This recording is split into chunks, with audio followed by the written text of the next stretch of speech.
నడిపించడానికి సమర్థం. దేవుడిగా దేవుడి వాక్యంలో నుంచి కొన్ని విషయాలు ఈ పూట మనం నేర్చుకుందాం. ఈ పూట మనం నేర్చుకొని దేవుని యొక్క సంకల్పం మన మీద ఏమైందో మనం ఈరోజు నేర్చుకుందాం. ప్రభు గొప్పవాడై ఉన్నాడు, మనందరికీ అది తెలుసు. శక్తిమంతుడిగా ఉన్నాడు, అదంతా మనందరికీ అది ఆ విషయం మనకు తెలుసు. అయితే దేవుడి గురించి మనం ఇంకా తెలుసుకోవాల్సింది ఇంకా చాలా సంగతులు ఉన్నాయన్న విషయం మనం గమనిద్దాం.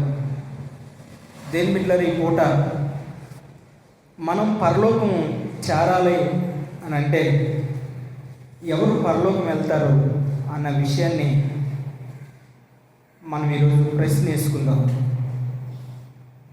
స్వర్గం పరలోకం వెళ్ళాలి అని అంటే ఎవరు వెళ్తారు? దేని బిడ్డలారా, పరలోకానికి చేరాలని అంటే ఈ పరలోకంలో చాలా బంగారపు వీధులు ఉన్నాయి.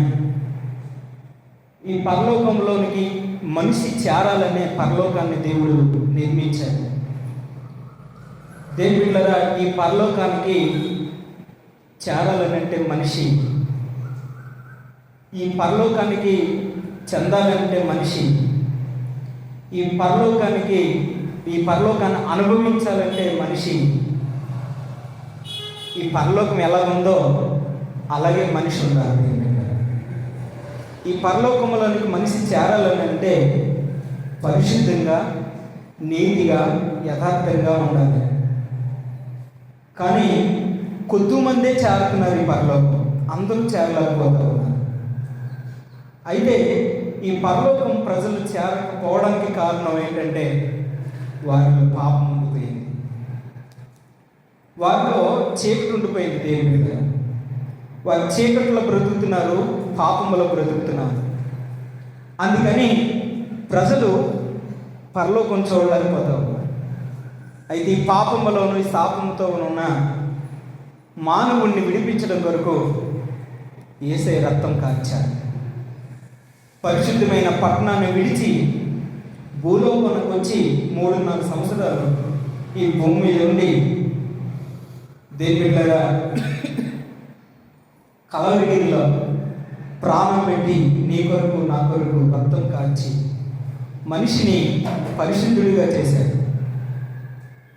ఈ మనిషి పరిశుద్ధుడిగా మార్చబడి ఈ వ్యక్తి పరిశుద్ధుడిగా ఉండకుండా ఈ వ్యక్తి ఎదిగిన వ్యక్తిగా ఉండాలి.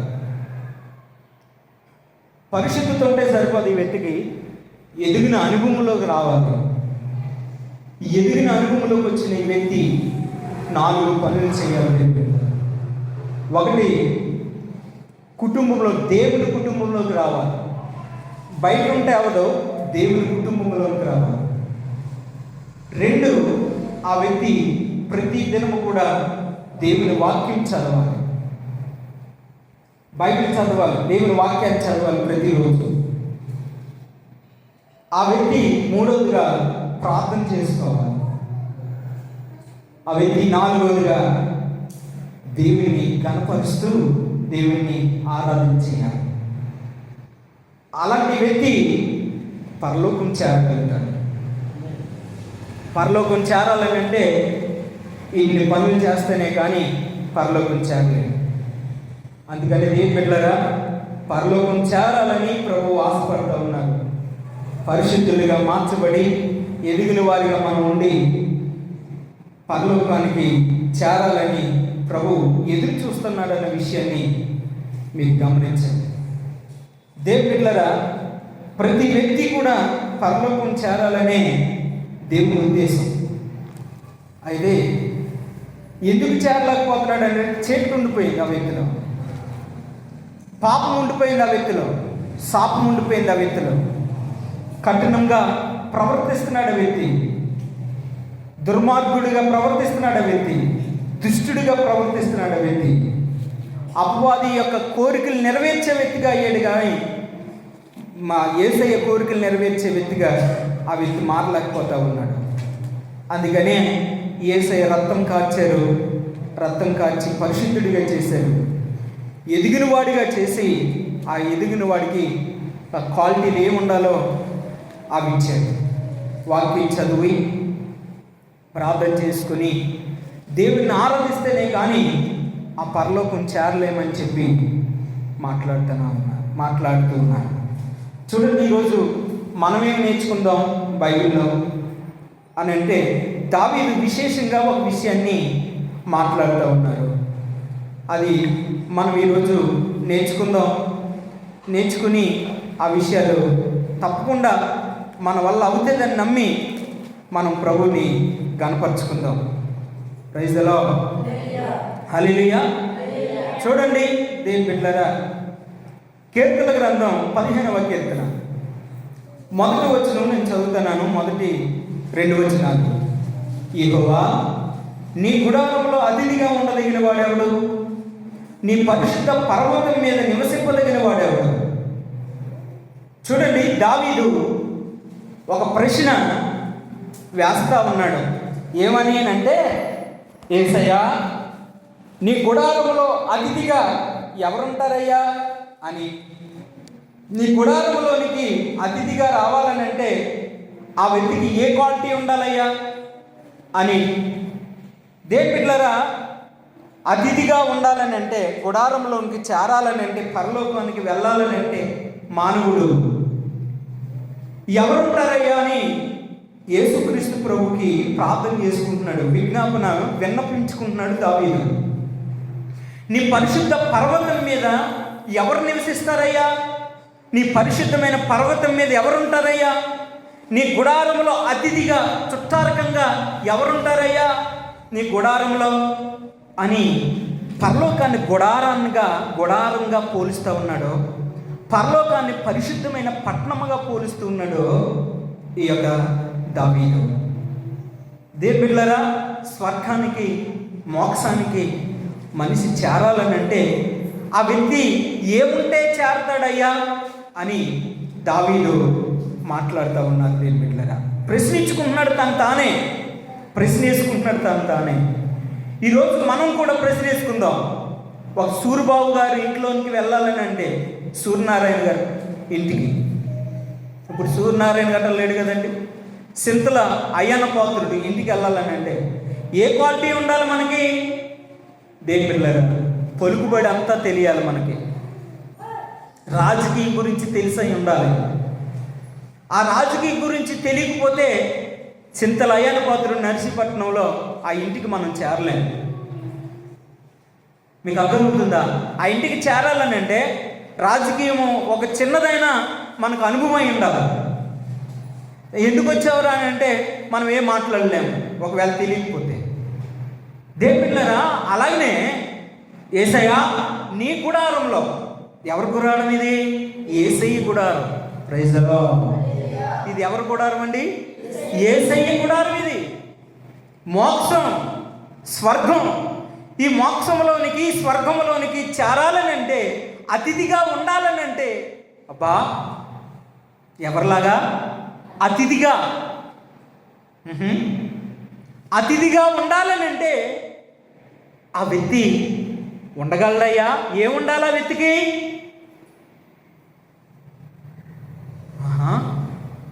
ఎలా అప్లై చేసుకున్నాడు దేవుని జ్ఞానాన్ని, దేవుని ఉద్దేశాన్ని ఎలా అనుభవిస్తున్నాడో చూడండి. అయ్యా, నేను పాపం చేసి నీ నుంచి దూరంగా పారిపోయాను, నీ దగ్గర నేను అతిథిగా ఉండగలనా నీ ఇంట్లో? దేవుని బిడ్డలారా, చూడండి ఎంత జ్ఞానంగా మాట్లాడుతూ ఉన్నారు. ఎవరు అతిథిగా ఉండగలరు? ఎవరు నీ పరిశుద్ధమైన పర్వతం మీద నివాసం చేయగలరు? ఎవరు ఉండగలరయ్యా? అతిథి ఏం చేస్తాడండి? వెళ్ళి వచ్చేయగలుగుతాడు. నివాసం ఉండడం అంటే అలా ఉండిపోవడం. ఈ 2 పనులు ఎవరు చేస్తారయ్యా? ఆ వ్యక్తికి ఏముండాలి అలా చేయాలంటే? అతిథిగా ఉండాలన్నా, నీ పరిశుద్ధమైన పర్వతం మీద నివాసం చేయాలన్నా ఏముండాలి ఆ వ్యక్తికి? ఆ వ్యక్తిలో ఏముండాలి అని ప్రశ్న వేసుకుంటున్నాడు దావీదు. ఈరోజు ఈ అతిథిగా నువ్వు ఉండగలవా? ఆ పరిశుద్ధమైన పర్వతం మీద నువ్వు నివాసం చేయగలవా? ఇందాక సండే స్కూల్లో ఈ వాక్యం చెప్తుంటే మళ్ళా ఈ ఆరాధనలో కూడా ఇదే మాట చెప్పాలని దేవుడు నన్ను ప్రేరేపించాడు. దేవుని బిడ్డలారా, దేవుని వాక్యాన్ని మనం పరిశీలిద్దాం. అయ్యా, చిన్నోడు అడుగుతూ ఉన్నాడు ఇందాక సండే స్కూల్లో, అయ్యా ఇక్కడ మనకు మంచినీళ్ళు వేస్తున్నాయి, చక్కగా అన్నం ఆకలి వేస్తుంది, మరి పరలోకంలోనూ కూడా మంచినీళ్ళు అంటాయా? మంచినీళ్ళు వేస్తాయా? అన్నం తినొచ్చా పరలోకంలో కూడా అని అడుగుతున్నాడు. ఆ చిన్నోడికి వచ్చిన ప్రశ్న మీకు కూడా వస్తే దీనికి జవాబు మీకు దొరుకుతుంది అని చెప్పి చిన్న ఆలోచనతో మీ ముందుకు నేను నిలబడ్డాను. చూడండి, అప్పుడు చెప్పాను చిన్నబాబుకి, అయ్యా పరలోకంలో ఆకలి దెబ్బకలు ఉండవు, పరలోకంలో ఎప్పుడు కూడా దేవుని స్తుతించుకోవడమే నాయన అని చెప్తా ఉన్నాను. అయితే మరి అక్కడ ఎవరు వెళ్తారయ్యా అని అడుగుతూ ఉన్నాడు. ఆ వ్యక్తికి 3 క్వాలిటీలు ఉండాలంట దేవుని బిడ్డలారా. ఏ క్వాలిటీలు అండి? 3 క్వాలిటీలు ఉండాలంట వ్యక్తికి. పరలోకం ఒక వ్యక్తి చేరాలనంటే 3 క్వాలిటీలు ఉండాలంట. 3 క్వాలిటీలు, 3 అనుభవాలు ఉండాలి. 3 రకాలుగా అతను రూపాంతరం చెందాలి. ఆ వ్యక్తిలో 3 ఉండాలి అని బైబిల్ చెప్తుంది. త్వరగా మనం నేర్చుకుందాం, చాలా సమయం అవుతుంది కనుక. దేవుని బిడ్డలారా, చూడండి, మొదటగా 2వ వచనం నేను చదువుతా ఉన్నాను. యథార్థమైన ప్రవర్తన. ఫస్ట్ ఏంటండి? యథార్థమైన ప్రవర్తన. దేవుని బిడ్డలారా, యథార్థమైన ప్రవర్తన కలిగి ఉండాలి మనం పరలోకం చేరాలనంటే. పరలోకం చేరాలంటే యథార్థమైన ప్రవర్తన కలిగి మనం ఉండాలి. ఏంటయ్యా యథార్థత? నేను యథార్థంగా ఉన్నానే, ఎవరు అనర్థంగా నేను ఎవరి దగ్గర నేను తీసేసుకోలేదే, నా పని నేను చేసుకుంటున్నాను, నా కుటుంబాన్ని నేను పోషించుకుంటున్నాను, ఎవరికి నేను ఆశించలేదే అని మనం అనుకోవచ్చు దేని బిడ్డగా. కానీ ఒక వ్యక్తి యథార్థంగా ఉన్నట్లయితే ఆ వ్యక్తి యథార్థవంతుడు అని మనం ఎలా చెప్పగలం అని అంటే, మీకు వచనాలు ఏమి రెఫరెన్స్ ఏమి చెప్పలేదు, కానీ తిమోతికి అపోస్తులైన పౌలు తిమోతికి రాసిన 2వ పత్రిక 2వ అధ్యాయంలో ఒక మాట ఉంటుంది. సైనికుడు వలె ఉండాలంట ఆ వ్యక్తి, జట్టివాడిగా ఉండాలంట ఆ వ్యక్తి. ఆ వ్యక్తి వ్యవసాయదారుడుగా ఉండాలి, రైతు వ్యవసాయదారుడుగా ఉండాలట. అలాంటి వ్యక్తిని యథార్థవంతుడు అని చెప్తారట. సైనికుడు ఎప్పుడు కూడా జీవనోపాధి కొరకు ఆలోచించడంట దేని బిడ్డ, డబ్బుని ఆశించడంట దేని బిడ్డ, పొట్టకూడు కోసం ఎప్పుడు కూడా ఆలోచించడంట దేని బిడ్డ. ఈ వ్యక్తిని యథార్థవంతుడని బైబిల్ చెప్తుంది. జట్టివాడు, క్రీడాకారుడు. చూడండి, పరుగు పందెం ఏదైనా మనం పెడితే దేని బిడ్డలారా, ఆ పరుగు పందెంలో వెనక్కి చూడడం, ముందుకే చూస్తాడు, సిలువ వైపు చూస్తాడు, కానీ మనుషుల వైపు చూడట. యేసుక్రీస్తు ప్రభు చెప్పిందే చేస్తాడు, కానీ మనుషులు చెప్పినట్లుగా విండంట వ్యక్తి. క్రీడాకారుడు, జట్టివాడు, రైతు తన భూమిని ఖాళీ పొలాన్ని ఎంచుకుంటాడంట దేని బిడ్డలారా. ఖాళీ పొలాన్ని ఎంచుకొని ఆ ఖాళీ పొలాన్ని దున్నుతాడట. ఆ ఖాళీ పొలంలోకి దున్ని ఆ ఖాళీ పొలంలో విత్తనాలు జల్లుతాడట దేని బిడ్డలారా. యథార్థవంతుడికి ఉన్న క్వాలిటీ. మీరు ఎవరైనా ఈ పనులు చేస్తున్నారు, ఈ 3 పనులను? మరి మీరు యథార్థవంతులేనా? పరలోకం వెళ్తారా? నేను వెళ్తానయ్యా, నా సూటు బూట్ వేసుకుంటున్నాను, నేను వెళ్తాను, బైబిల్ని పట్టుకున్నానయ్యా, నేను వెళ్తాను అని నువ్వు చెప్పగలుగుతావు. కానీ యథార్థవంతుడికి ఉన్న క్వాలిటీ ఏంటో బైబిల్ నీకు చెప్పింది, వివరించింది. ఈ క్వాలిటీ నీకు ఉండాలి దేని బిడ్డ. ఈ క్వాలిటీ నీకు ఉంటేనే, ఈ అర్హత నీకు ఉంటేనే ఇది నువ్వు సంపాదిస్తేనే పరలోకం నువ్వు చేరగలుగుతావు. అయ్యా, పాస్టర్ గారు చేస్తున్నారు కదయ్యా సైనికుడు పని, జట్టి పని, వ్యవసాయదారుడి పనిని నేను చెయ్యాలా? ఎస్, నువ్వు చెయ్యాలి. అయ్యా, నాకు ఎవరో ఏం చెప్పలేదే. నువ్వు అందుకే పిలువబడ్డావయ్యా. బైబిల్ నీకు దేవుడు ఎందుకు అందించాడు? అందుకే. పిల్ల పాపలతో హ్యాపీగా ఇంటిని సక్కదిద్దుకుంటూ అలా కాలక్షేపం చేసుకుంటూ ఇంక నువ్వు చచ్చిపోవడానికి అనుకున్నావా? యథార్థమంతుడి యొక్క ఆలోచన ఏంటో తెలుసా? యథార్థమంతుడు అని దేవుడు ఎవరిని అంటారో తెలుసా? ఈ వ్యక్తిని అంటాడు యథార్థమంతుడిని. దేని బిడ్డలారా, జాగ్రత్త. మొన్న కోటవట్ల మండలం ఫెలోషిప్ జరిగింది. ఈ విషయాలు చెప్పాను. మీ సంఘంలో ఉన్న విశ్వాసుల చేత మీరు దేవుని పని జరిగిస్తున్నారా అని. అందులో పెద్దల విషయం ఏమంటాడో తెలుసండి? మనమే చేయలేకపోతున్నాం, ఇంక విశ్వాసుల చేత ఏం చేయిస్తాం అంటున్నాడు అతను. పని ఆగిపోతుందండి. విశ్వాసులాగా ఉండిపోతున్నారు, కానీ పని జరగలేకపోతూ ఉంది. వారు యథార్థమైన జాబితాల్లోకి రాలేకపోతున్నారు. యథార్థత ఏంటో వారికి తెలియపోతుంది. ఏదో బైబిల్ పట్టుకొని ఆదివారాల పూట మేము వస్తున్నాం కదా, అదే యథార్థత అని అనుకుంటున్నారు. వాళ్ళకి అదే నేర్చుకుంటున్నారు. వాళ్ళకి తర్వాత విషయం వాళ్ళు పట్టుకోలేకపోతాం. దీని పిల్లల జాగ్రత్త. యథార్థతలోకి మనం ఎప్పుడు రాగలం? ఎప్పుడు మనం రాగలం? ఒక ఆదివారం ఇక్కడ, ఒక ఆదివారం అక్కడ, ఒక ఆదివారం అక్కడ అంటే యథార్థం వచ్చేద్దా? నథింగ్. జాగ్రత్త. మీరు యథార్థవంతులుగా ఉంటేనే మీరు పరలోకం చేరగలరు. యథార్థత ఉండాలి. దేవుని యథార్థను సంపాదించండి ప్రభు నామములో. అప్పుడే ప్రభు నేను యథార్థవంతుడు అని అనాలి. ఏమనాలండి? యథార్థవంతుడు అనాలి. యోబు నిమిత్తం అన్నాడు. యోబు గ్రంథంలో 1వ అధ్యాయంలోకి వెళ్తే ఇవన్నీ మీకు తెలుసు కదండి, రిఫరెన్స్లన్నీ. అందుకని మీకు రిఫరెన్స్లు చూపించట్లేదు. సారాంశం మీకు అర్థమవుతే చాలు, వివరణ మీకు అర్థమైతే చాలు. యోబు యథార్థవంతుడు అని చెప్పి స్టేట్మెంట్ ఇస్తా ఉన్నాడు యేసయ్య యోబు నిమిత్తం.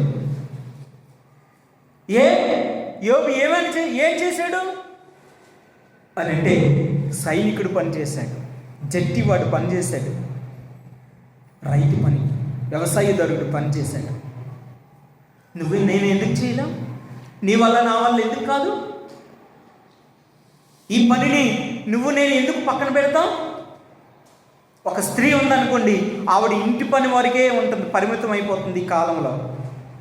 లూది అలాగ అనుకుంటే ఇంటి వారిని అందరినీ ఎలా రక్షించుకుండేదో, సమర స్త్రీ అలా అనుకుంటే ఇంటి వారిని అందరినీ ఎలా రక్షించుకుండేదో, ప్రిస్కిల్లా అలాగ అనుకుంటే దేవుని బిడ్డలారా ఆ యొక్క పౌలుకి ఎలాగా కుడి భుజంగా ఉండేదో,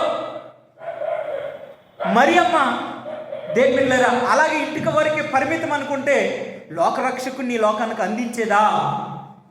మార్త అలా అనుకున్నట్లయితే దేవుని బిడ్డలారా ఇవన్నీ చెప్పుకుంటూ వెళ్తే స్త్రీకి ఎంత బాధ్యత ఇచ్చారు దేవుడు. పురుషుడు దేవుని బిడ్డలారా కుటుంబాన్ని పోషించుకుంటూ నా పని నేను చేసుకుంటూ సరిపోద్దులే, అమ్మో ఈ పని చేయలేని అనుకుంటే ఎలాగా? దేవుని బిడ్డలారా నీ పని నా పని ఎంత ఉంది దేవునికి? నేను ఎంత చేయగలను దేవునికి? నేను ఎంత చేయగలను, ఎంత ఇవ్వగలం ప్రభుకి? ప్రభు నీతో నాతో మాట్లాడుతూ ఉన్నాడు. నీ విషయం నా విషయం ప్రభు అడుగుతూ ఉన్నాను. నేను ఎవరిని మోసం చేయలేదండి. నాదే వేరొకరిని పెట్టానండి, నాదే వేరొకరు తిన్నారండి. అవన్నీ గాలి కబుర్లు, గాలి మాటలు, అన్ని గాలి మాటలు మాట్లాడొద్దు. అవన్నీ అవసరం లేదు. నీది వేరొకరు తిను, వేరొకరు చెయ్యి.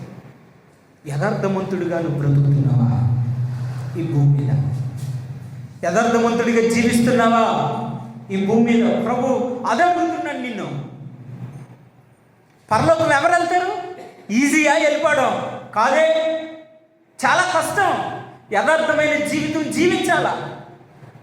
ఆ వ్యక్తి వెళ్తాడు పరలోకం. దేవుళ్ళగా ఆ తర్వాత రెండోదగా ఆ వ్యక్తి నీతిని అనుసరించాల. ఏం చేయాలండి? నీతిని అనుసరించాలి. నీతిమంతుడిగా ఉండాలి, నీతిని అనుసరించేవాడిగా ఉండాలి. ఏ పాపం ఉండకూడదు ఆ వ్యక్తిలో. మీకు అర్థమవుతుందా? మిమ్మల్ని ప్రభు వచ్చి నీలో ఏ పాపం ఉందంటే నాకేం తెలుసు బాబు, నువ్వే చూడు అంటావు. మీకు అర్థమవుతుందా? నువ్వు దేవుడికే పనులు చెప్పే వ్యక్తివి, దేవుడికే పనులు చెప్తావు. నువ్వు అంత జ్ఞానవంతుడివి, అంత జ్ఞానవంతుడా. నీలో ఏ పాపం ఉందో నువ్వు తెలుసుకోకపోతే నువ్వు నీతిమంతుడు అవ్వలేవు. నీ పాపాలను నువ్వు కడిగేసుకోవాలి యేసయ్య రక్తంతో. అప్పుడే నువ్వు నీతిమంతుడిగా మార్చబడగలవు. ఏ ఒక్కడూ లేడంటే నీతిమంతుడు. అందరూ పాపం చేసి దేవుడు అనుగ్రహిస్తున్న మహిమను పొందలేకపోతున్నారంటే దేవుళ్ళు. నేను ఏ పాపం చేయలేదండి. అత్తమాన పాపం పాపం అంటారు. పాటగారికి ఏం పని ఉంది? ఏమండి? అస్తమాన పాపం పాపం అంటారు. పాటగారికి ఏం పని ఉంది? పరిశుద్ధులుగా ఉండడం నేను నేర్పుతున్నానండి.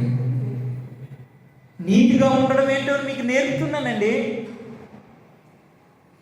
నిన్న ఒక బ్రదర్ నా దగ్గరికి వచ్చి ఇలా చెప్తా ఉన్నారు. ఏమనంటే, పాస్టర్ గారు, మా ఊర్లో ఒక వ్యక్తి పాస్టర్ గారిగా చేస్తున్నారండి.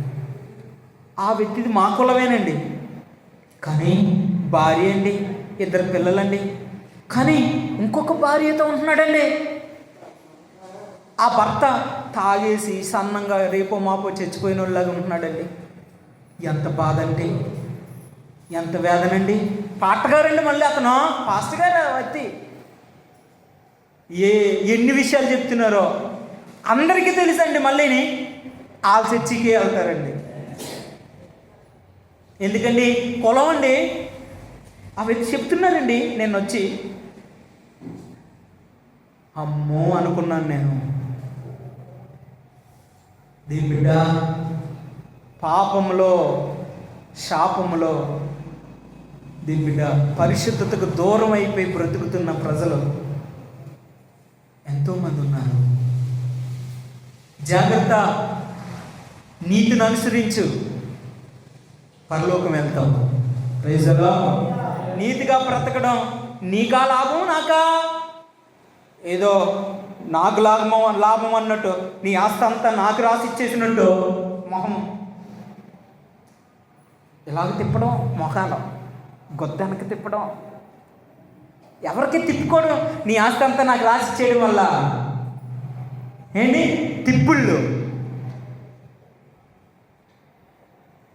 నువ్వెన్ని తిప్పుకున్నా ప్రభు చూస్తున్నాడు. హల్లెలూయా.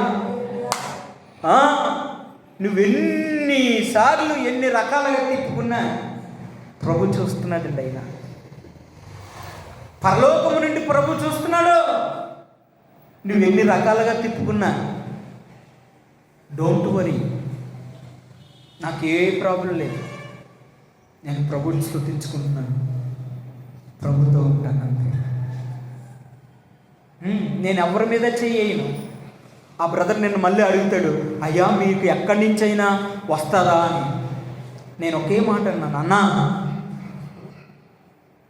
సేవ చేస్తే సేవ చేస్తాను, లేదా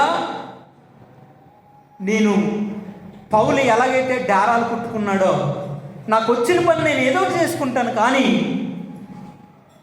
నేను మాత్రం వాళ్ళ మీద వీళ్ళ మీద చేసి నేను రకరకాలుగా నేను సంపాదించేది లేదు.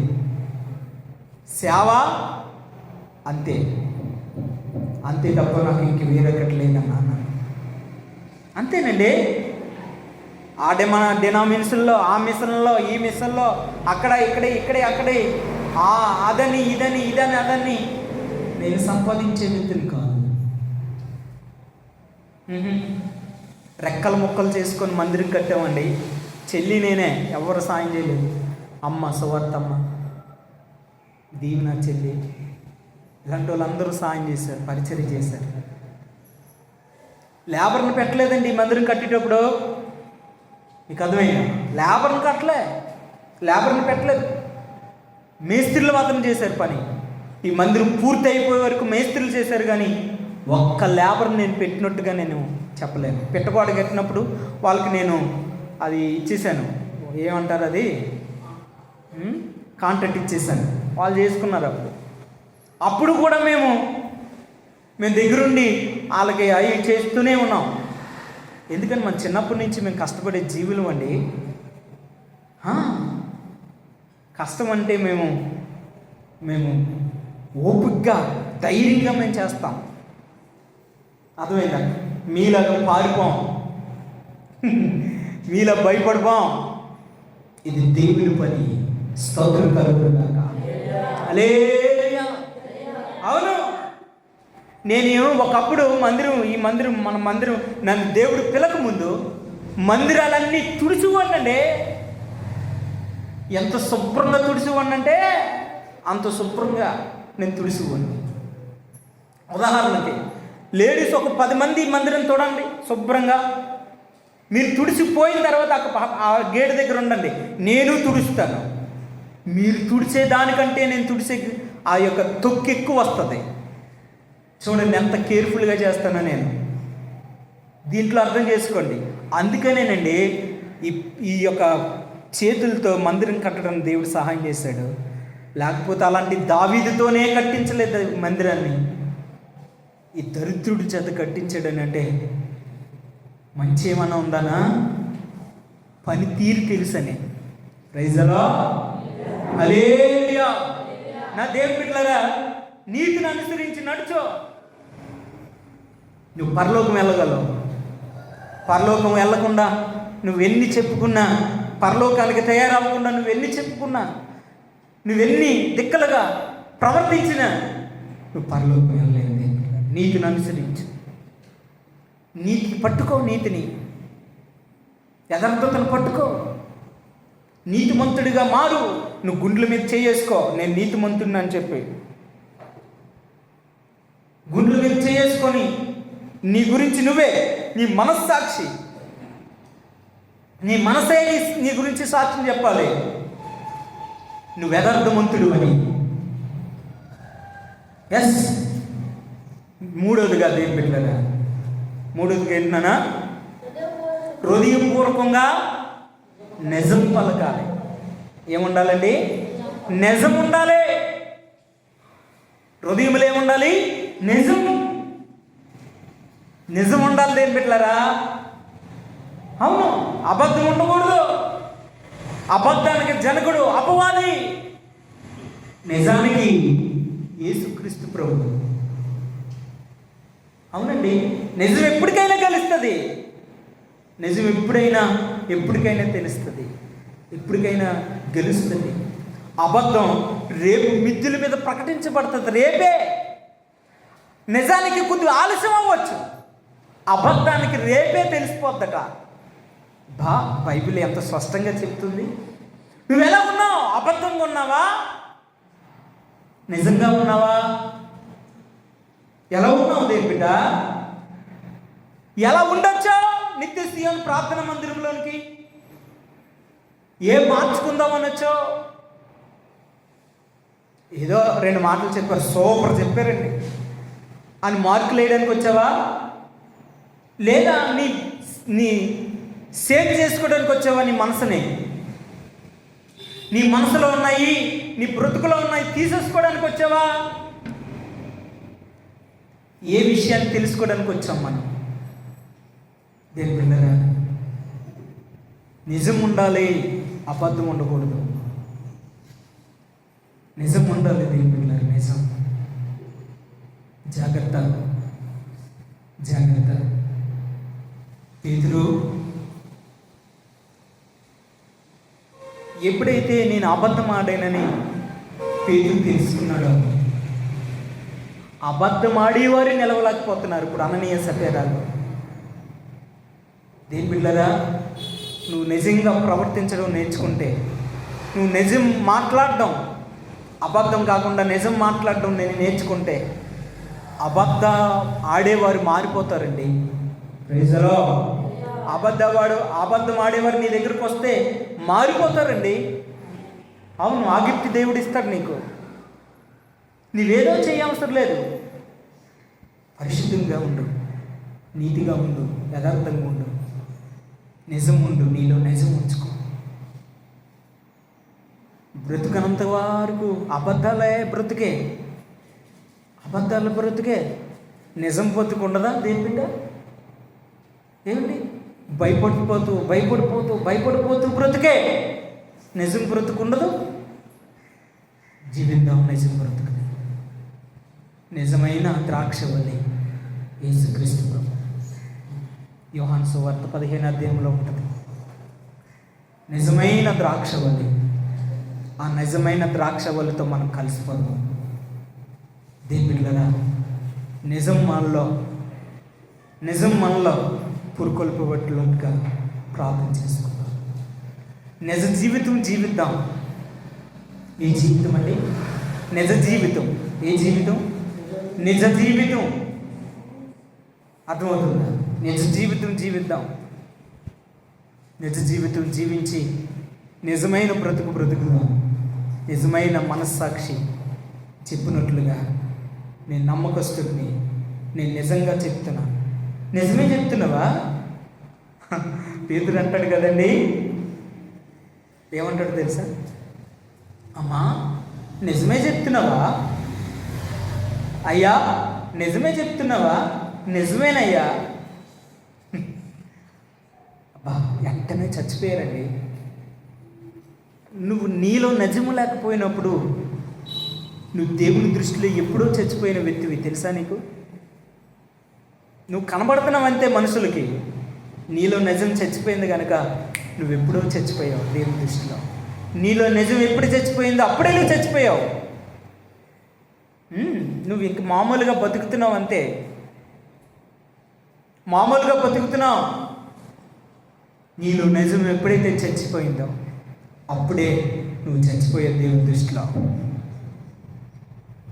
మరి అయ్యా, ఇంకా బతికే ఉన్నాను. బతుకున్నావు అంతే. మళ్ళా నీ నిజమేదో నువ్వు తెలుసుకుంటావేమో, ఇంకా నువ్వు మారు మనసు పొందుతావమ్మో అని బ్రతుకుంచాడు దేవుడు. అర్థమవుతుందా? దేవుడు ఇంకా ఇంకా ఇంకా ఇంకా 1 కాక 2, 2 కాక 3, 3 కాక 4 అలాగా నిజాన్ని పోగొట్టుకుంటున్నావు. జాగ్రత్త దేని బిడ్డలారా, జాగ్రత్త. పరలోకము నువ్వు నేను చేరాలని అంటే 1 ఏముండాలనండి? యథార్థత. 2 నీతి. 3 నిజమైన హృదయం. నీ హృదయంలో ఏముండాలి? నిజం మాట్లాడు. ఇలాంటి కృప దేవుడు మనందరికీ అనుగ్రహించేగాక. ఆమేన్. మోకాళ్ళ మీద కొద్దాం, ప్రార్థన చేసుకుందాం. పరిశుద్ధమైన దేవా, కృపగలిగిన తండ్రి, నీ కౌగుట్లోకి మేము వస్తా ఉన్నాం. నీ హస్తంలో మేము దాయిపోయి ప్రభా, మేము పరలోకం రావాలి. ఆ పరలోకంలో బంగారపు వీధులు అంటే ప్రభా, ఇక్కడ మట్టి రోడ్లు, గోధు రోడ్లు, సిమెంట్ రోడ్లు, తారు రోడ్లు, కానీ అక్కడ బంగారపు రోడ్లు అంటే ప్రభా, అక్కడ నేను చేరాలి ప్రభా. ఆ పరలోకంలో నేను చేరాలి. ఈ 3 నాకు అవసరం ప్రభా. పరలోకంలో నేను చేరాలంటే యథార్థత లేని వ్యక్తిని, నీతి లేని వ్యక్తిని, నిజాన్ని కోల్పోయిన వ్యక్తిని దయచేసి ఈ 3 నాకు ఇవ్వండి. నాకు సహాయం చేయండి. మీరు కృప చూపించండి ప్రభు. యేసయ్యా, నాకు సహాయం చేయి ప్రభు. నీ విశేషమైన కృప దాచుకుంటున్నాను.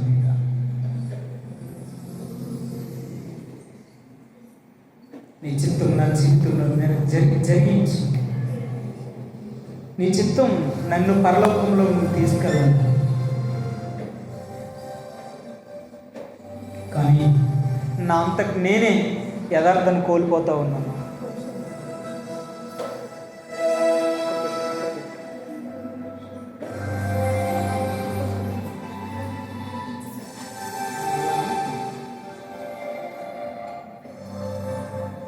ప్రార్థన చేసుకుంటున్నాను. పరలోకము చేరాలని ప్రభు ఉద్దేశం.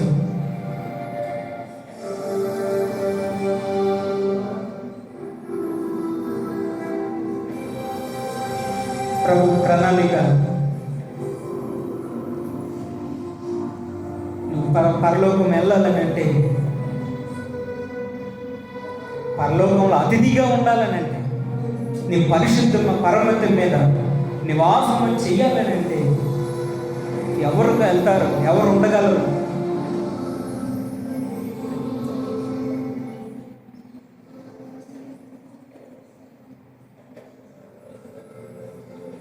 ఎవరు ఉండగలరయ్యా పరలోకంలో? నా హిస్టరీ అంతా కూడా పరలోకంలో చూపిస్తావు కదా, నా చరిత్ర అంతా కూడా పరలోకంలో ఇప్పుతావు కదా, వేల వేల కోట్లు కోట్లు ప్రజల పరిశుద్ధుల దగ్గర. మరి కోట్లలో ఒకడుగా నన్ను ఉంచుతావా, లేకపోతే నరకానికి వెళ్ళిపోవడమేనా?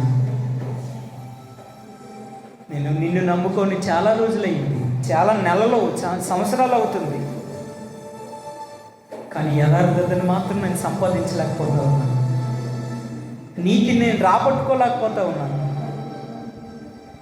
అయ్యా, నిజాన్ని నిలుపుకోలేకపోతా ఉన్నాను. అయ్యా, నిజము నిలుపుకోలేకపోతాను, పోగొట్టుకుంటున్నాను ప్రభువా.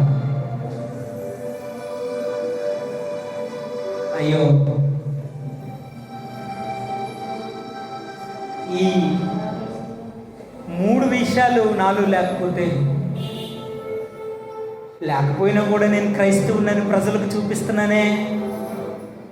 నువ్వు ఎన్నిసార్లు నవ్వుంటావో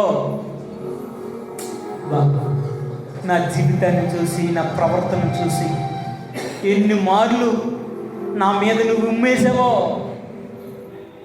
అమ్మో, తలుచుకుంటేనే బాధ కలుగుతావు.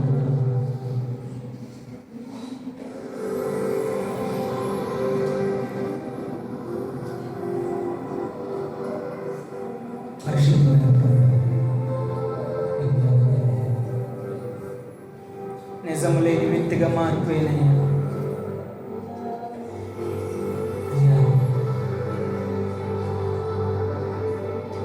ఇది నిజమేనా అంటే అది నిజమో అబద్ధమో కూడా చెప్పలేని వ్యక్తిగా అయిపోయింది. మనిషిగా బ్రతుకుతున్నాను కానీ ఏది రైటో ఏది తప్పో కూడా తెలియకపోతుంది. లోకంలో ఉన్నాయా, నాకు అన్నీ తెలుసు, కానీ పరిశుద్ధత కొరకు నేను తెలుసుకోవాలనంటే ఏమీ జీరో అయిపోయాను ప్రభు. నాకు సహాయించు. ముందున్న సమయాన్ని మీరే నడిపించి, యేసు పరిశుద్ధ నామములో ప్రార్థించి